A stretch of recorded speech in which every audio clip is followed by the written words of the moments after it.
When we are talking about the Nizams of Hyderabad, this reign is also known for religious persecution against Hindus. No, it's part of the the Culture. template. In both Tipu and the Hyderabad Nizam's case, a minority had absolute political control over a large majority which were Hindus. They were living in quasi-slavery. The old forms of education was uprooted. It became compulsory to learn either Farsi or Urdu. Nizam were the wealthiest at that time. Solely was it from the taxation? Golconda diamond mines belonged to the Nizam. That at that time he was the richest man in the world, $2 billion US. This is in 1940s. In 1937, paid media. Nizam also took help from Pakistan against India and tried to maintain Hyderabad as an Islamic state. He was convinced that we could wrest Hyderabad, we could snatch Hyderabad from the new Indian Union because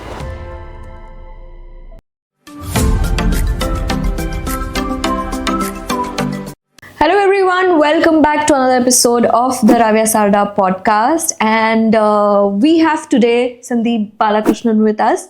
And last episode में हमने बात की थी about the atrocities of Tipu Sultan and everything about Tipu Sultan. And this episode we are going to talk all about the Nizams of Hyderabad, इनकी atrocities. ये तो हमें सभी पता है कि हर invader जो भी आया है सभी ने उनके आक्रामक तरीके से लूटा है. They have destroyed the Hindu temples and whatnot. We will be talking today about the Nizams of Hyderabad. Hello, sir. Welcome back to the Namaste. show. Thank Namaste. Yes. So, Sandeep, after the first episode with Tipu Sultan, we know that it's the same line or the roadmap that they follow. The invaders, it was Tipu Sultan or the Nizams. When we are talking about the Nizams of Hyderabad, this reign is also known for religious persecution against Hindus, including imposing the jizya tax and the religious discrimination. So, why did the Nizam suppress Hindus so much during that time? no, like I said, it's you yourself said it's part of the the Culture. template, Yeah. part of the template.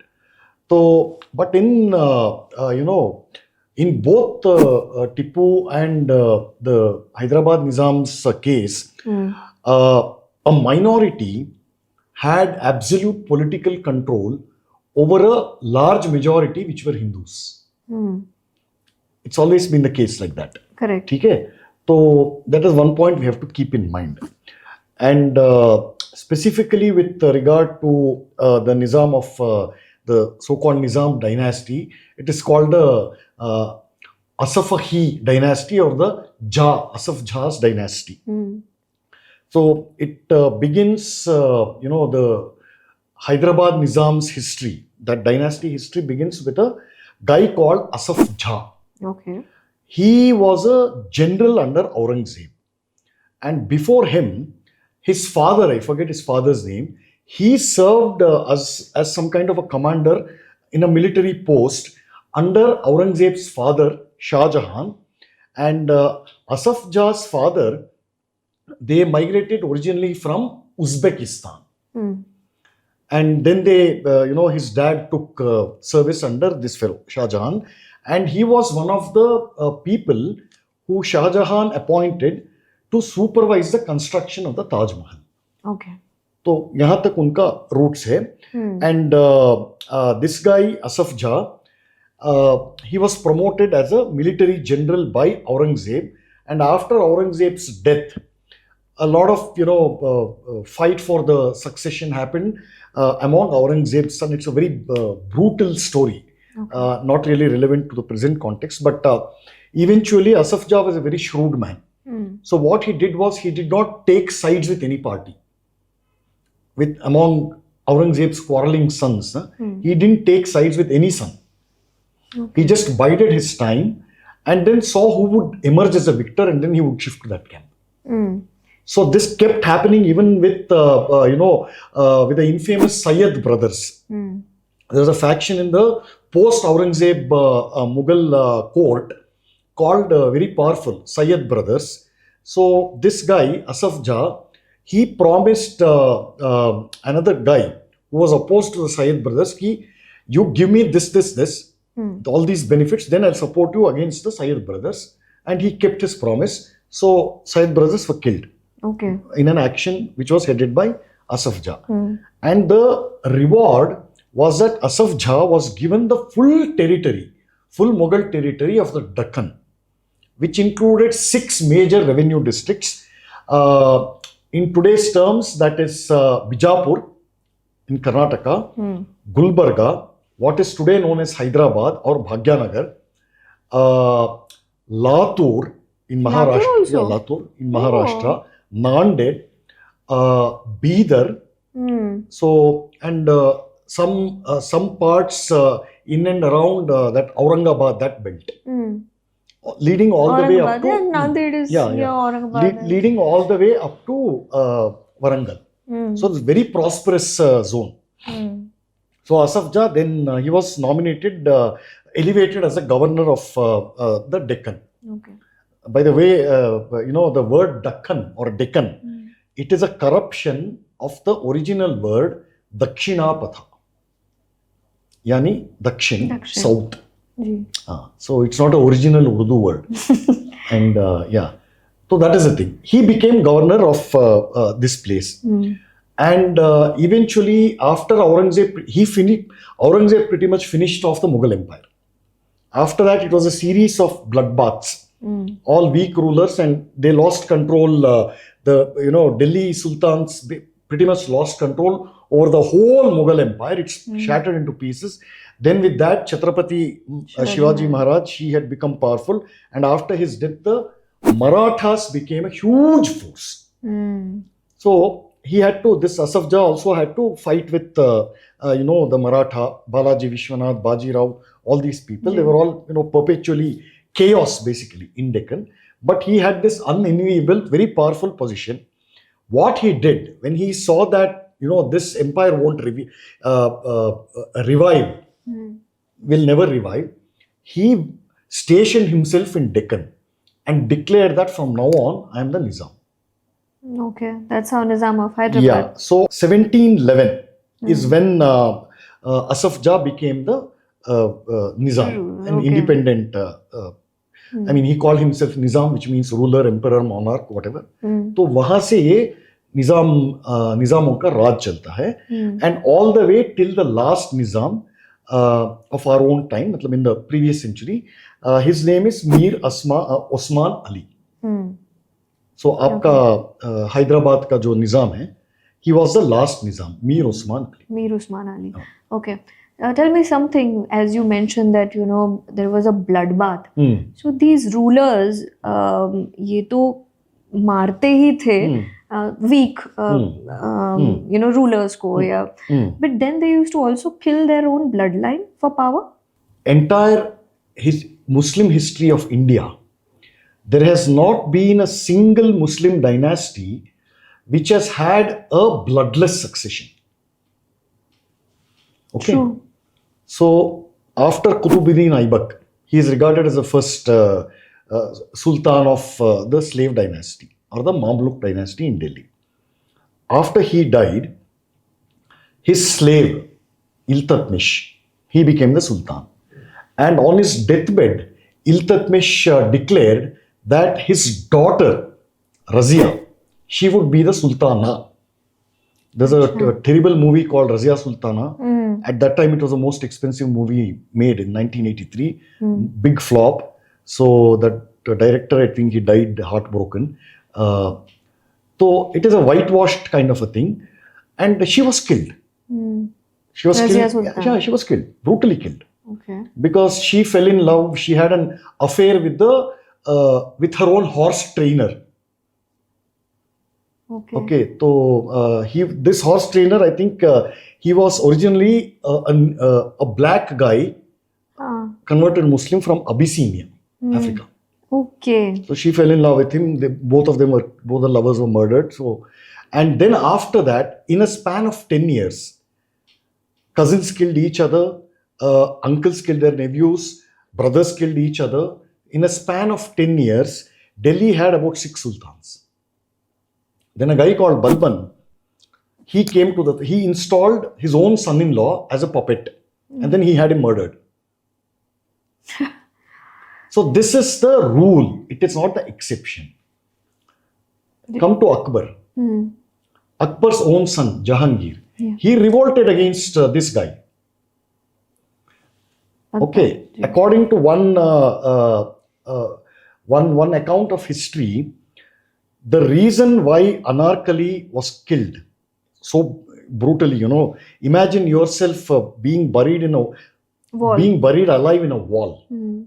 According to one account, the reason Akbar had her killed like that is because she was his concubine. And she was also sleeping with Jahangir. Yeah. Okay, there are many stories which, Correct. I don't want to use unparliamentary No, but they language. are public. Yeah. People know about it. So, ye hai. All right. And Jahangir rebelled against Akbar. Jahangir was the son of a Hindu mother. Okay. He rebelled and Akbar put him down. He kind of defeated him. And after Jahangir came to the throne, his own son, Shah Jahan, his original name is Khurram. Khurram and Khusro, they had brothers. Khusro was the elder one.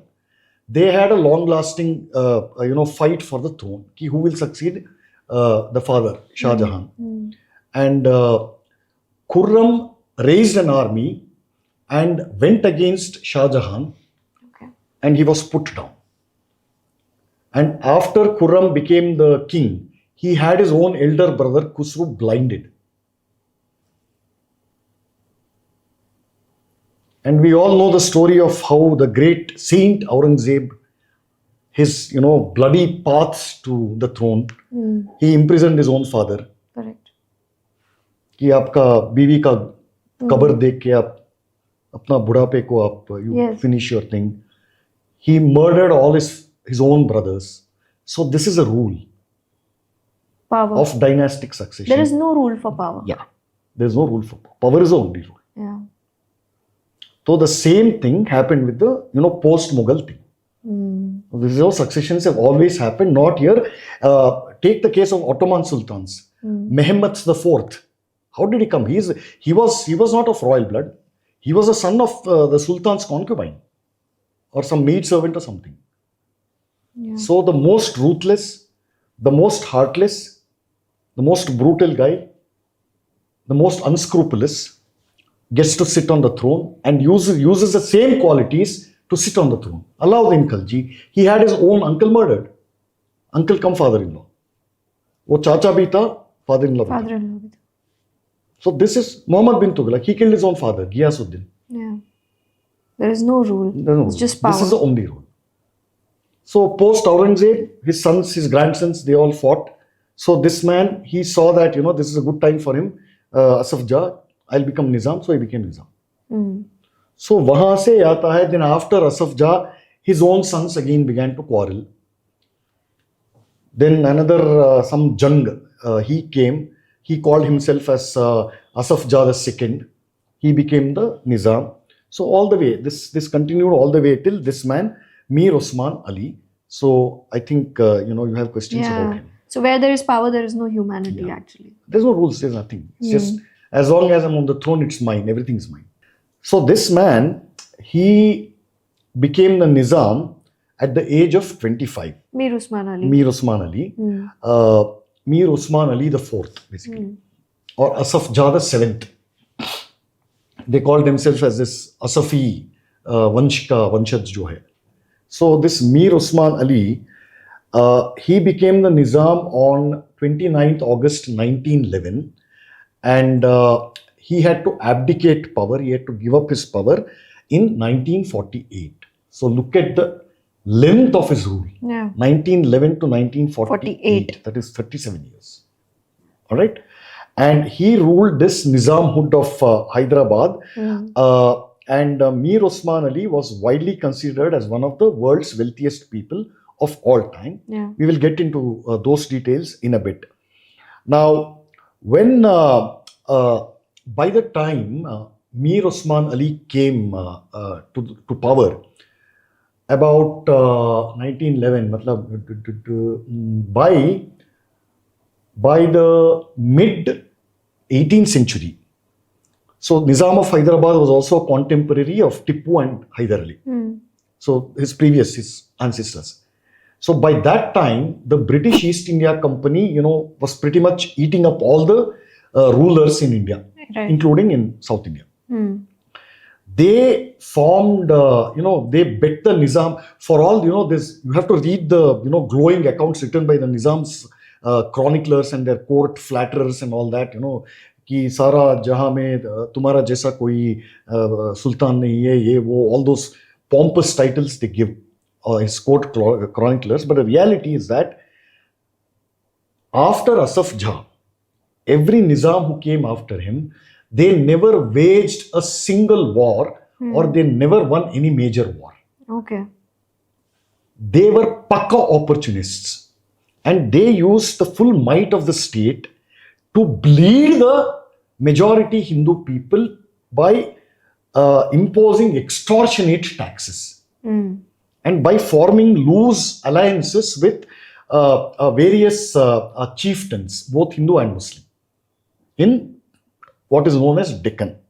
Okay, that is how they maintained their iron grip over their rule, and not by being warriors in the real sense of the term. And by the time the English East India Company became powerful, the Nizam did have some kind of a clash with them, and they were, beaten fair and square. Okay. There's no contest at all. In today's terms, for example, in the Telugu film industry, the distribution network, major areas jo bolte hain na, there is one major sector or distribution unit which is known as seeded districts. Seeded. They call it seeded, but the original term is, the full term is seeded districts. CEDED. What does it mean? When the East India Company clobbered the Nizam then in the 18th century, he signed a treaty with the British, in which he basically ceded, matlab he gave certain districts to the East India Company. These are called ceded districts. Okay. So, aisa hota hai. I mean, this is a kind of brief history. I'm fast forwarding a lot of things. So, ever since, they did not want to give up their power. So, they would do all kinds of underhanded dealings if it suited the occasion. So, there's no such thing as, keeping my hand on yours and making a solemn promise, oath. Nothing. Those things didn't matter. Simply power. You are ceding your own territory to, this guy instead of giving him a proper battle. Yeah. Then they also did one treaty of Machilipatnam, which is in the east coast of Andhra. So, this is their, basic nature of this so-called Great Nizam Vanshaj. Yeah. So, this is the history. And what the British did was that they announced that look, okay, you've been so subservient to us. You've been so loyal to us. So what we will do is we will declare you as our protectorate. Meaning, aapka hifazat hum karenge. karenge. And the Nizams agreed to it. They had no option. You are so cowardly that you don't want to get out on, take your army and fight them. You're willing to give up your territory for sitting on the throne. And the British, this treaty suited the British also. They turned a blind eye. They stationed a couple of, what British did. Each time they conquered, they annexed a princely state, was they put a guy called a resident there. His job was to take a substantial portion of the revenue of that princely state and then give it to the East India Company's treasury. Also keep a watch on that king or the ruler of that princely state. Matlab, your army, the Nizam's army, no longer belongs to Nizam. If the British fought another war, they had to send it. Correct. They had to send their army. So you are a king without an army. Right. All right. What were the kind of hand dealings that were done? Underhand dealings. Yeah, All kinds of underhand dealings. On many occasions, they would pump the British residents with all kinds of, temptations. Sending dancing girls, wine, opium, fancy clothes, diamonds, money.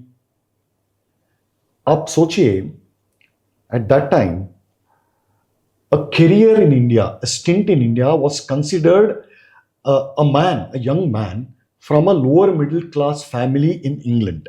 Remember, for all the nonsense that they talk about our so-called caste system here, the British society still is a very class conscious, a status conscious society. Yes. It still is. Back then it was even worse. So, if a young man just finished his education, let's say he's a 10th standard or matriculation pass. So he will take a typing job or, take those stenographer job. At that time, his dream job would be a posting in India. The moment he got a posting order here, then, कन्याओं के माँ बाप उनको ढूंढ के आते थे. So this guy, this lowly clerk who would not be recognized in his own society, he would come to India, stay here for say 5 or 10 years or 7 years. When he went back, he would build a castle. And the source of that wealth, apart from, East India Company's exploitation, one major source of wealth was the bribes that people like the Nizam of Hyderabad gave. So these were some of those underhand dealings. And then when Tipu came against the Nizam ran to the East India Company for help against him. Of course, they will ask their pound of flesh. Na? They have to. So these people just wanted to maintain their hegemony. In turn, the British turned a blind eye. But one Nizam made the grave mistake of, trying to insult the British, which is when the British showed their iron fist. Like, देखो तुम्हारा जगह चप्पल को जहाँ छोड़ते हैं ना, वो तुम्हारा जगह है. ऊंचे आवाज में बात मत करो. This is recorded. Who was this? I forget the names, but this is recorded. Okay, so this is the real history of Nizam. This is the basic character of Nizams of Hyderabad. And their, this shady relationship with the British. So, anyway, I don't want to mention some of the sleazy details. It's not for polite conversation. Correct. So, this is pretty much how they maintain their thing. And by the time Mir Osman Ali came to power, 3, 4 or 5 generations of his predecessors, Nizams, they had been completely hypnotized by the British, saying that, look, you are not just an ordinary Nizam. We are there with you because you're so strong. Remember, of all the states in India, of all the princely states in India, Hyderabad was the largest. Okay. And therefore, lots of a substantial part of revenue to the British government also came from Hyderabad. From these Nizams. Yes. And by the time Osman Ali came to power, he was still living that illusion. No, he was living in that hypnotism. He was in that trance. And he didn't see neither did he understand the history of his ancestors. कि हमारा औकात servant का है. British लोगों का servant. We are sitting on the throne, but we are still servants. Yes. Correct. So when he came to power, he thought this will last forever. And now we get to the, this will lead to what happened, during when India became independent, when India got independence, and Hyderabad refused to merge with the new independent Indian Union. Correct. But before this, I would like to ask, Nizam were the wealthiest at that time. So this income, the revenue they generated was it from the taxation money or others? There was some other source of income also.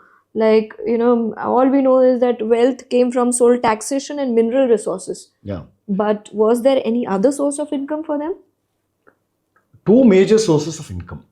The first was this extortionate taxation. Second, and which is actually the second source of his income, which rivaled this tax revenue, was diamond mining. Diamond mining. Golconda diamond mines belonged to the Nizam. And at that time, the entire world's supply of diamonds solely came from Golconda. This is one of the, I think, if not one of the biggest, but the biggest source of his revenue. Correct. So there's this something called a Jacob diamond. No? Priceless. Back then, it was valued at 50 million pounds sterling. And this Nizam used to use it as his Paperweight. Yeah. Paperweight. Yeah. So there are several rumors, very what you call glorious stories, exaggerated, not exaggerated. There's a lot of truth in that about his fabulous wealth. Yeah. That at that time he was the richest man in the world. Yeah. Nizam of Hyderabad. His total, including all his assets, was estimated at roughly $2 billion US dollars. This is in 1940s.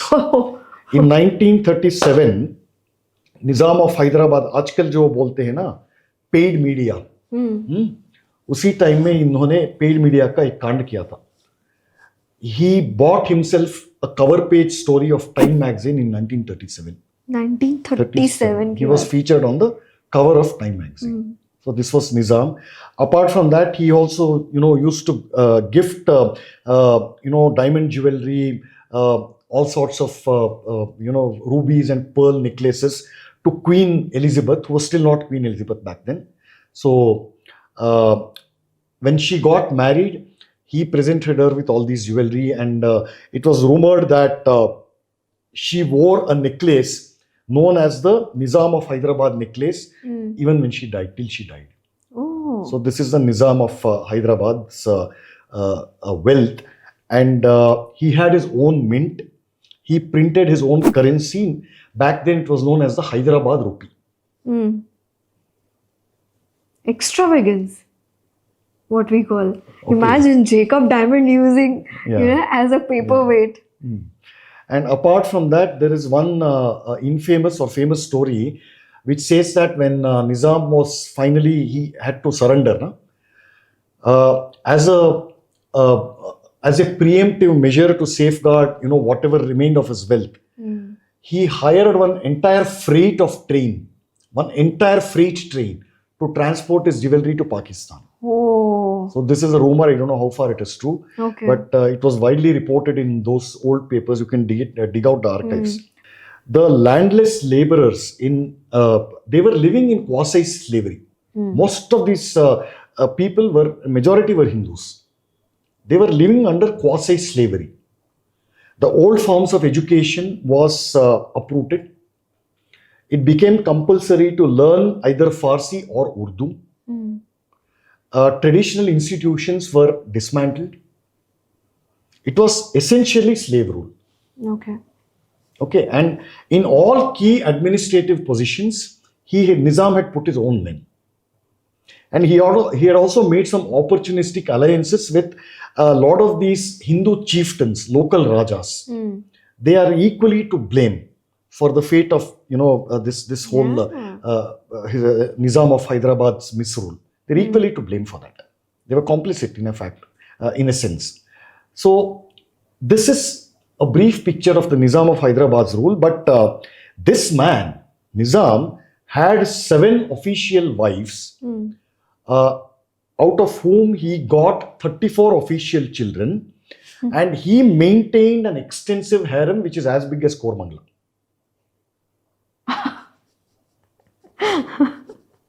I'm not kidding. Okay. And apart from that, he was the wealthiest man in the world, right? But he was also the most miserly person in the world.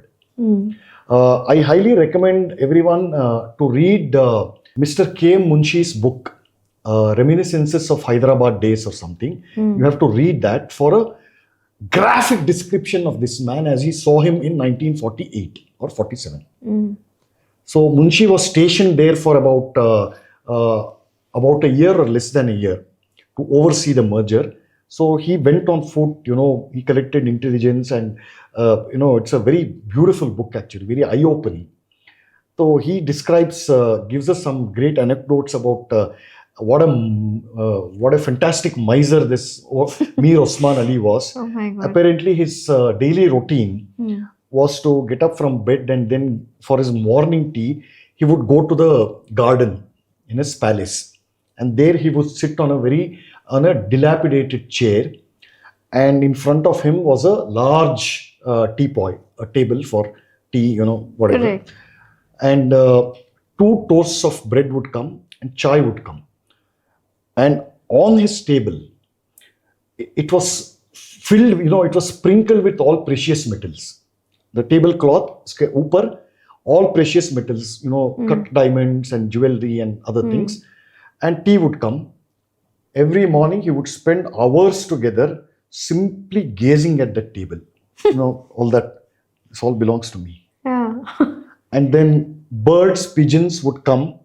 They would nibble at the bread toast. They would urinate in his tea and, droppings. But this man was completely in meditation, gazing at that. Nizam. And he used to drink it? He used to drink it, when it went cold. And when Munshi describes his first meeting with the Nizam of Hyderabad, this is from K.M. Munshi's own words. As we stepped out of the car, I saw a thin old man with a stoop standing on the veranda. He was wearing a faded fez, a moth-eaten muffler, an old sherwani, and a pajama which had last been ironed when they had first come out of the tailor's shop. I stood in the presence of the exalted. So he was His Highness, the exalted Nizam of Hyderabad. That was his full title. So this was the Nizam of Hyderabad. And apart from that, his incurable addiction for money. Anybody who wanted to see him, just merely to see him, even to wish him good morning, had to come with a gift. Oh. खाली हाथ नहीं जा सकते. नहीं जा सकते. If you are a servant in his, working under him, taking salary under him, you had to give something to him. So the higher your rank, the more extravagant the gift. This is next level. This is totally next level. Okay. So this is pretty much. How can you do that even after having this amount of wealth? Ask him. That's how it is. This is how this Nizam was, and there are legendary stories about a place called King Koti, which is where he had his harem and his of various official residences. Okay. So this guy also labored under the illusion that the ancestral arrangement with the British would continue forever. Little did he foresee that a time would come when the British would pack up their bags and leave. What few people don't, what most people overlook about British rule of India is a very fundamental element. Where the British came here as traders. They came here as supplicants. साहब थोड़ा एक licence दे दो business के लिए, हम अपना दुकान लगाते हैं. This is how they came. All right. And owing to a lot of reasons, a lot of foolish mistakes, largely committed by our own people, our own kings quarreling with each other, they managed to build an empire. Yeah. They didn't come here to build an empire. But what people don't realize is that they never intended to make India their home. Okay. So unlike the foreign Muslim invaders who came here and built an empire, they settled here. British from day one never had this intent. They knew that our whole and sole aim is to extort, loot India and not to stay here. Right. Although we have an empire here, everything. We will not stay here. Someday we will pack our bags and leave. They were very clear about that. This is what these people like Nizam of Hyderabad didn't realize. That their rule here was not permanent. British rule was not permanent. So he was rudely jolted awake when the British said, okay, bye, it was nice knowing you. At the Nizam's banquets also, when we are talking about jewelry and the amount of wealth, rare and exotic dishes were served, including ingredients sourced from foreign countries. Were these feasts merely for show or did they serve a role in political diplomacy as well? What diplomacy? Nothing. Diplomacy is between equals. हाँ, इनको तो पहले ही वो जगह बता दी थी. Diplomacy happens between equals. These Not are to all butter shows them, of, you can say. These are all shows of opulence. And let's say somebody, some viceroy from Delhi calls you and says, "Look, I'm coming here. Arrange a party for me." And the Nizams used These to do things that. were happening. These things would happen typically. Okay. The Nizam also had, in their royal palaces, they had like thousands of servants, as Yeah, you said. Pura Look, the Kora whole Mataram. empire belonged to him. Na? Forget the palace. The whole land belongs to you. Yeah. So, for whom like a luxurious lifestyle was also ensured. Did such extravagance have a negative impact on the state's resources? Oh yeah, definitely. In every sense, the Nizams and his aristocracy, the upper class, his close circle, they lived, a royal life in every sense. But they impoverished, that life was funded by impoverishing their citizens. Correct. So this is a very, very clear kind of a distinction we have to make. Right. Does it answer your question? Yeah. So the question is that Nizam also took help from Pakistan against India and tried to maintain Hyderabad as an Islamic state.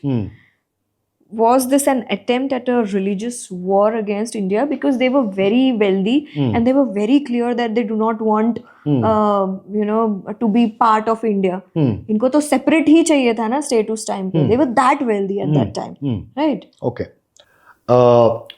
Before the British left India in 1947, all this transfer of power documents, a lot of negotiations kept happening. One part of these, negotiations and the actual granting of freedom, the actual exit of British, one major item in that exercise was that there were two clear Indias at that time. One India was known as British India. The other India comprised of the princely states. Okay. Now, British India comprised of all those areas in India which were directly under the rule of England. The areas covered, still under the rule of nominal rule of Rajas and Maharajas and, princely states or native states. So that formed about roughly 40% of India's geography, which includes Pakistan, by the way, and Bangladesh. Okay. So that was the extent, about 40%. Your Captain Amarinder Singh, he comes from the royal family of Patiala. Okay, Right. They were not subject to the direct rule of the British crown. So when the British left India, they also declared independence for all these 562 princely states. Okay. Matlab, you would have 562 separate countries in India. Okay. Yeah. So the only thing that would be, known as India if these states had not merged would be the presidencies, which was directly under British rule. Bombay Presidency, Madras Presidency, I think the United Provinces, what is known as Uttar Pradesh now, these things, that's all. Right. You would have 500 plus separate countries, which is when Sardar Patel stepped in and he gave an ultimatum to the princes. We know all that. Yes. Only 3 princely states refused to join the new Indian Union. First was the Nawab of Junagadh. The second was, who's this guy? I think, who's that guy? Yes, somewhere in Madhya Pradesh, that guy. And the Nizam of Hyderabad. Of these, not Madhya Pradesh, Kashmir. Maharaja Hari Singh, Kashmir, and Hyderabad. So we all know the thing of, what happened to Kashmir. Maharaja Hari Singh immediately said, "Boss, here is my sign, I'm joining India." Right. Junagadh ko bhi, there was one minor Nawab, and he was kicked out basically, no option.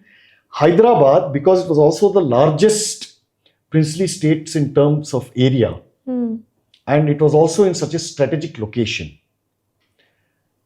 the Nizam refused to join, which is when the whole, things were set in motion. That was controlled, like I said, by Mir Osman Ali. And he staunchly, he kept buying time. He still thought that, I can somehow get away with, being independent here. Yeah, he thought that. He thought that. So the point is that if he had been allowed to get away with it, we would have a Pakistan in South India. Okay, so this is what, Munshi says. For many years, the Nizam had been hypnotized by the British into the belief that he had a special position in India. If the Nizam had little realism, he had even less knowledge of history. He could never realize that Hyderabad owed its birth to the turmoil of 18th century politics in India, its continued existence to spoon feeding by the foreign power. Very clear. When he saw that the British had decided to withdraw from the country, he thought that he could easily fill the vacuum of power by communal fascism with himself as the head and symbol. This is the context. Okay. And the whole story of Hyderabad liberation is beautiful. How it happens is that one day, Sardar Patel invites KM Munshi to tea. Over the phone, he says, Munshi di, kya hua? Bahut din ho gaya. Aap hamare saath chai hi nahi piye. So he said, so Munshi is smart. He says, okay, he wants to talk to me about something important. So he said, usme koi baat nahi, I'll come. So they met for tea. And then the Sardar says to him that, Munshi ji, Hyderabad is the cancer in the belly of India. Finish it. So Munshi says, sure, your wish is my command, but I have to ask Gandhiji. So he said, go and ask him. So he goes to Gandhiji, he meets him, he says, this is what Sardar Patel has told me. What should I do about Hyderabad? So he said, they speak in Gujarati, both were Gujaratis. So he spoke in Gujarati, he said, Pache, finish it off. What is left to do? Finish it off. Yeah. So that is when Munshi is deputed to Hyderabad as an agent. The official title is agent. Special agent from the government of India, one of those titles, forget what it is. And he begins a thorough recce of the situation out there. Meets the Prime Minister of Hyderabad, Mr. Lia Ali Khan, or one, I forget his name. Then finally he meets with Mir Osman Ali Khan, and it all goes down. It's beautiful, but the dirty game that British plays is that there is a horrible man named Walter Monckton. He's a British bureaucrat, former military guy. He is sitting in Hyderabad and he is advising the Nizam on how best, on the best tactics to retain his independence and fight against India. Integrating 500 plus princely states is not a joke. Yeah. Today we, think that it just happened by magic. No. Sardar Patel had a wand and he did this, they all merged. No. So that tells you the efficiency of the man and the caliber of this guy. Correct. So Munshi does all this recce and things, but these fellows, British guys, they are playing their own games sitting in Hyderabad. So Walter Monckton is also a friend of Mountbatten. Mountbatten and Sardar Patel, they are friends. In the sense that Patel says, look, you might be the Governor General, I have good regards for you, but don't interfere with Hyderabad. Mountbatten says, yes, definitely, sure. But he is also listening to this Walter Monckton, who was his classmate way back in those days in college and later academy, military academy. Mountbatten and Walter Monckton. Look at the games these fellows are playing. Then there is another fellow named Arthur Lothian. He is a ICS guy, Indian Civil Services. Jo IAS hai wo. This guy wrote several articles and pamphlets and long form essays saying that the Pakistan experiment is a good model for India to follow. What do you mean a good model to follow? We have already split undivided India into two. Right. Substantial. Remember, Pakistan was not just Pakistan. It was East Pakistan, which is now known as Bangladesh. So this is a great model. And, this model should also be applied similarly to Hyderabad. And likewise to all the other princely states. So that, and all these princely states should directly report as before to the British Crown. So that we would, that would help us discharge our white man's burden forever. What is white man's burden? The theory of white man's burden basically says that it was invented by British, obviously. It says that, we have white skin. Our race is therefore superior to you, which is why we were able to conquer such a large country. Okay. It is our burden to civilize you. You should be thankful to us because we are oppressing you. No, we are not oppressing you. You are feeling that we are oppressing you, but what we are really doing is we are civilizing you. This is the definition of white man's burden. So this Arthur Lothian, people like that, they were all part of this large conspiracy to, continue to brainwash this fellow, who's that guy? Nizam. So, and on the other side, Nizam, he was lobbying with all kinds of people. Even as Patel and Mountbatten were having conversations, Nizam was lobbying with Mountbatten to send a word to his friend out there, that same Walter Monckton. Okay. And as a simultaneous, Nizam played this game on multiple fronts. So he's lobbying there with Mountbatten. Then he was writing love letters to Sardar Patel himself. Okay. What happened was that when the decision for this merger took place, and Sardar Patel said, you are no longer independent. You have to be part of the Indian Union. And after a lot of negotiations back and forth, something called a standstill agreement was signed by both the new Indian government, independent Indian government, and Nizam. This standstill government agreement, Nizam used it as a delaying tactic.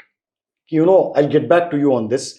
I can't accept this clause. I can't accept clause number A, subclause number 9, and item number B of subclause number 9. So this kind of delaying tactics, he kept sending his officials so that jitna ho sakta hai to buy time so that he could make his own arrangements for his own alleged independent state like Pakistan. Okay. So Nizam had taken a direct inspiration from none other than Mr. Muhammad Ali Jinnah. In his mind, and he's written letters to Jinnah and his cronies, that, look, you are my inspiration. If you could build Pakistan, if you could take away Pakistan from the scratch, why can't I take away Hyderabad in a similar way? You are my inspiration. And here, so I'll create a Pakistan in the south. Patel. This is the thing. He's writing sweet love letters to Sardar Patel. Okay, there he's writing letters to Jinnah.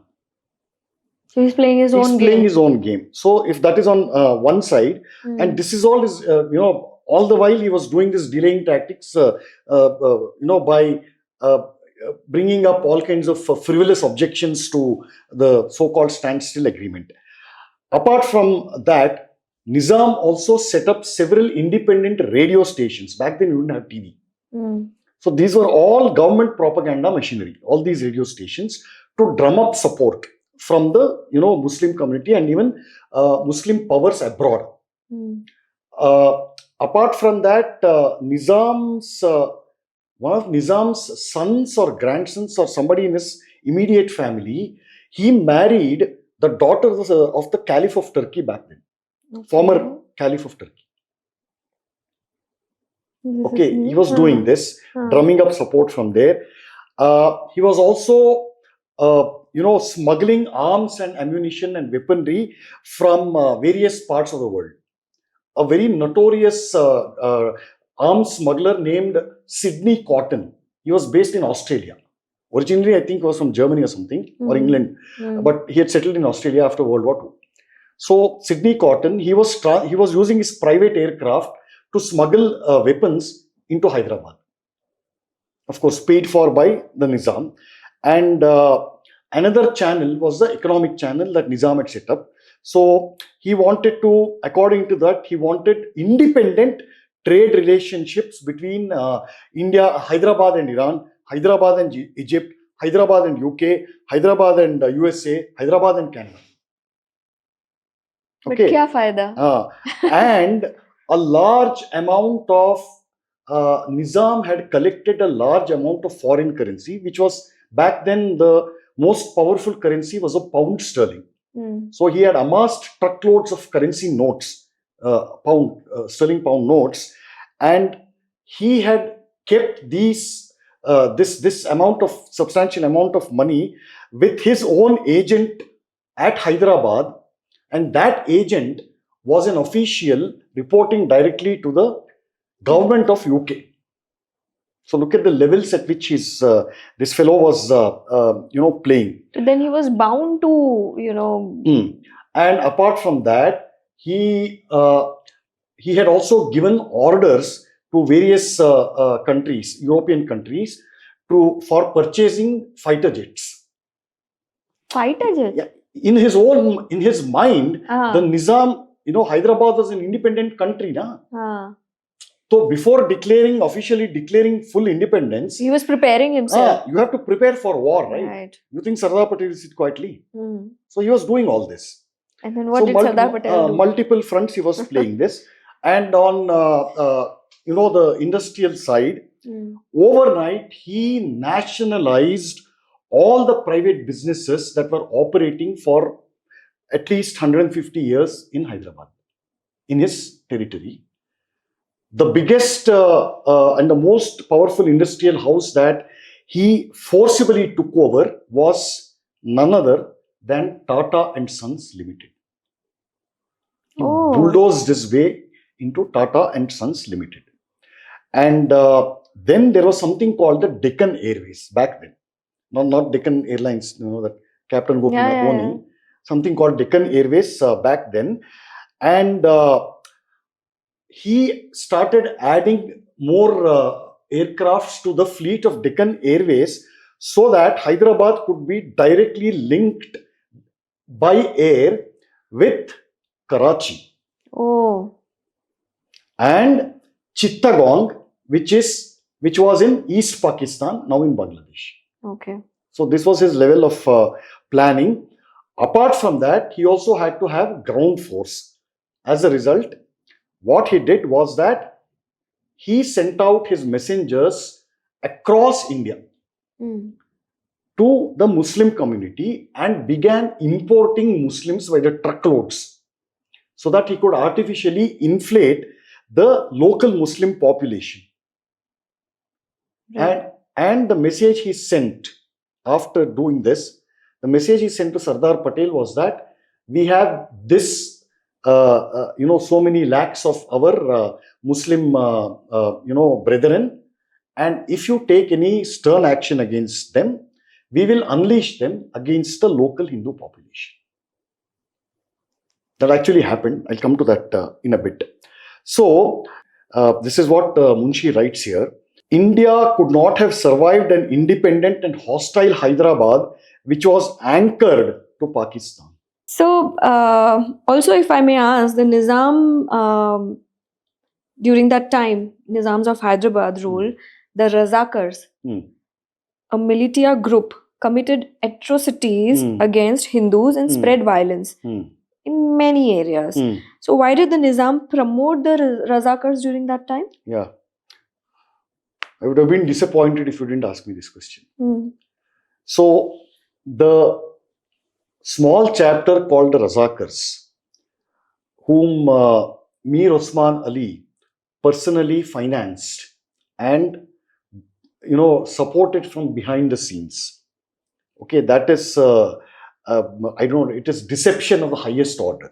Okay. But before the entry of Razakars, he had also put in, like I said, all these different moves that he had made, lobbying and importing planes from Pakistan, arms smuggling and all that. Before that, what he had also done is that he had recruited a man named Akbar Haidari, who was the finance minister of the Hyderabad state. Okay. This Akbar Haidari was the founder of the Osmania University in Hyderabad, very famous. Osmania means the name comes from Mir Osman Ali. Okay. So Osmania University. He was the founder, who Akbar Haidari. Again, when we turn to Munshi, he gives us a graphic idea of the founding goal or the founding charter of the Osmania University. In Munshi's own words, its goal was to attract fanatic Muslim scholars and bring up a race of young educated Muslims indoctrinated with the Muslim conquistator spirit. It spent large sums of money to make Urdu a language of power. Here's a small picture, very, very, very brief portrait of how Hindu students at Osmania University and all its affiliated colleges were harassed. This happened in 1939. That year, the university prohibited Hindu students from wearing dhotis and kurtas, which was official, which was the regular dress. And it was made mandatory for them to wear the dress which was acceptable to Muslim students. On Shri Krishna Janmashtami festival that year, 1939, the Hindus sang Vande Mataram in the Hindu prayer hall. The consequences were immediate and brutal. The prayer hall was locked up from outside. Essentially, Hindu students were trapped in the prayer hall. It was locked from outside, and the university management served them a notice. Basically, that you cannot sing Vande Mataram on the university campus ever again. And those who had already sung Vande Mataram had to give a written apology or face rustication and arrest.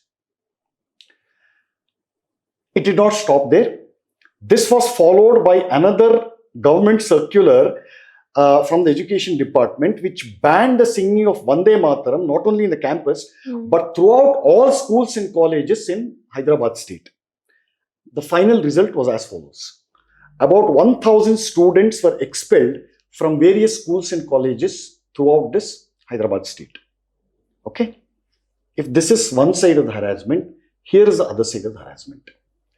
When the Milad al-Nabi festival, or Eid Milad, when that festival was celebrated on the Osmania University campus, the presiding professor out there said, and I will read out directly from that professor, his words.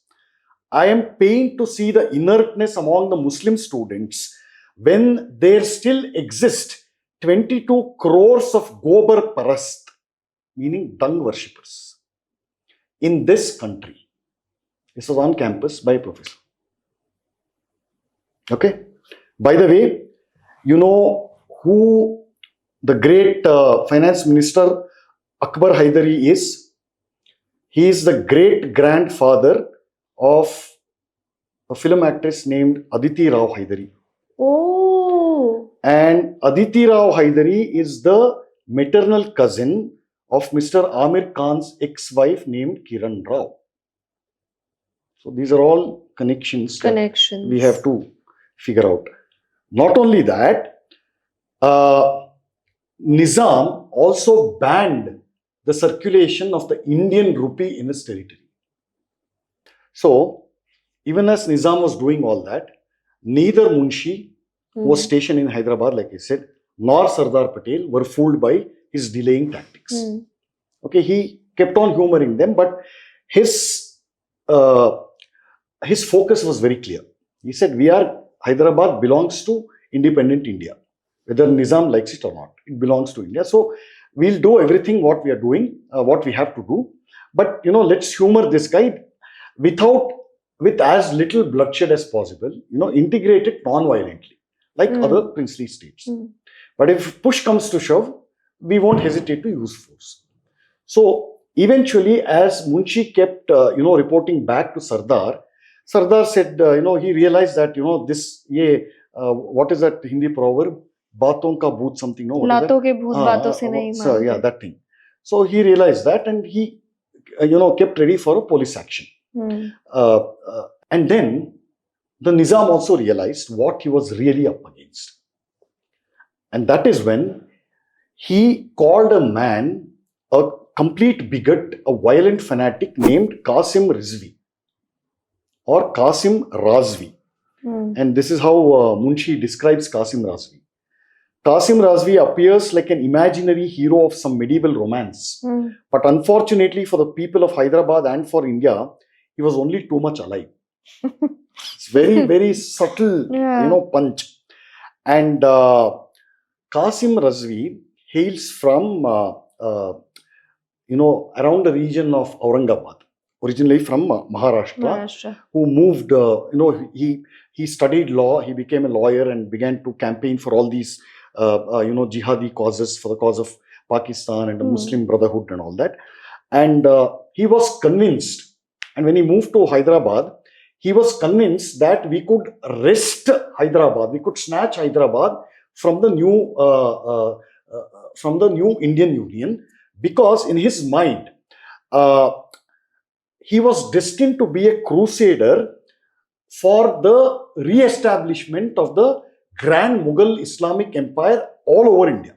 He actually believed this. Okay. And when Mir Osman Ali realized that his position was vulnerable, that Sardar would march in any time, that is when he recruited Qasim Razvi and gave him unlimited power, carte blanche, do whatever you want, any measures, every measure, but this Sultanate, this Nizam who should stay with me. So he gave him that farman. And then what was also happening at around this time was that a few close, people in the close circle of Nizam, on the one side, they were keeping a tight watch. They were all Muslims only. They were keeping a tight watch on the, on all these developments. Correct. So most of them thought that if the Nizam failed, they could topple him and sit in his throne. And they were also feeding messages to Qasim Razvi, ki hum bhi tere saath hai. So it's a horrible game. Yeah. And so this guy, Qasim Razvi, he formed this band called Razakars, which basically means that a private militia, like you said, but it is a militia comprised of jihadis who were willing to kill and die for the cause of their whatever jihad. And before joining, any person who wanted to join the Razakar had to take a solemn pledge. And the wording of the pledge is as follows: in the name of Allah, I do hereby promise to fight to the last of my life to maintain the supremacy of Muslim power in the Deccan. This was the pledge that they had to take. And once Razakar, and it became quickly influential, and within in a space of a few months, this fellow, Qasim Razvi, was able to recruit 1 lakh Razakars. Okay. And he, in many public speeches, he said that this number will be 5 times in the coming months. They're totally committed, totally fanatical. And what he also did was that he told the Nizam that you instruct your officials to disarm all the entire Hindu population, the entire Hindu population in your territory. Erase the Hindu population. Disarm it. Matlab, no Hindu should be allowed to carry even a knife, even a cooking knife. Okay. What he also did was that he gave training to his Razakars, his soldiers, what he called his mercenaries, Razakars, in firing, shooting, basically using the weapons supplied by, remember the guy? Yes. Sydney Cotton. Right. So the preparations, were in. What was the kind of training given to these? Sure, firing practice. Just that's it. Yeah, firing practice. And look, all these people who joined and became Razakars, they came from a cross section of society. Hmm. They were not trained military soldiers. So they had to be trained for war, Right. like a proper military operation. So that's why they had to be trained from the scratch, which is what this guy did. And the name of the organization which Qasim Razvi established is known as Majlis-e-Ittihadul Muslimin. Okay. The modern avatar of this organization is called AIMIM, headed by Mr. Asaduddin Owaisi. He is carrying Majlis. that legacy. What has changed, madam? Nothing. More than almost a century ago. What has changed? This is the question we should ask the audience, that what has changed. Right? And where is AIMM? In which all regions is this influential today? Telangana, Hyderabad, all the way up to Aurangabad. Yeah. So that entire belt. Oh God. What Qasim Razvi also did was that he took the whole police force of the Nizam under his control, and he befriended a guy called Nawab Deen Yar Jung. This man is today celebrated in Pakistan. Okay. He was a police commissioner of Hyderabad state. And he became close to Razvi, who recruited him, Qasim Razvi. And pretty much he took over the administration. And when the Nizam was asked by Sardar Patel and the central government, why are you doing this? He said, Nizam threw up his hands. He said, look, I have become a puppet in his hands. I fear for my own life. I've created a monster. You must help me, it seems. See the levels at which this deception is being played. And now we come to what is known as the large-scale atrocities that the Razakars unleashed. So these atrocities took place across a substantial landmass. The hardest hit areas were Osmanabad, I think it is in Maharashtra now, Nanded, Warangal, Hyderabad, Gulbarga, and Bidar. Villages, already the Hindus have been disarmed. Villages were raided. The exact locations of homes, of Hindu homes, were shown by the police. So policemen would barge into their homes at night with these Razakar monsters, goons, and then gang rapes, killing of infants, women, villagers. The hardest hit were the rural people. Yeah. So it was an orgy of violence targeted only at Hindus. The idea was to send a message to Sardar Patel. Ki, look, Hindus might be a majority out here in Hyderabad, but we have the power. Only to give a message. We have the power. Yeah. And, we will do this to you also. This fellow, Qasim Razvi, actually had this grandiose dreams that, his brave Razakars who would give their lives for this cause would first liberate Hyderabad, keep it independent. Then it would take over Andhra Pradesh. Then it would take over the whole of South India, and finally undertake a victorious march via Berar province and plant the Asaf Jahi flag on the Red Fort in Delhi. They actually believed this. And this is how they began their, the preparation. Massive manhunt of innocent Hindus in the countryside, in the, villages. It's a very horrible chapter. One of this fellow, Razvi's closest lieutenants was a man named, extremely fanatical guy called Siddiq. Siddiq was so fanatical that, he went on a forcible conversion spree, forcibly converting Hindus, giving inflammatory speeches all over. And he started his own side business. He raised a quasi-army under his own banner. And his idea was to capture Hampi, which was the capital of the Grand Hindu Empire of Vijayanagara. His idea was to capture Hampi, loot all the alleged buried treasures out there, and declare that that whole area belonged to Islam. Right. So after this, long story short, the troops of Indian army marched into Hyderabad, and Hyderabad was liberated.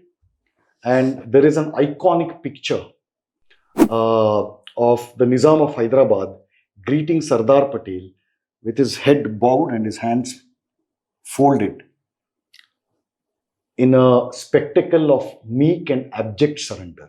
This was a man who wanted to wage war against the might of the Indian Union.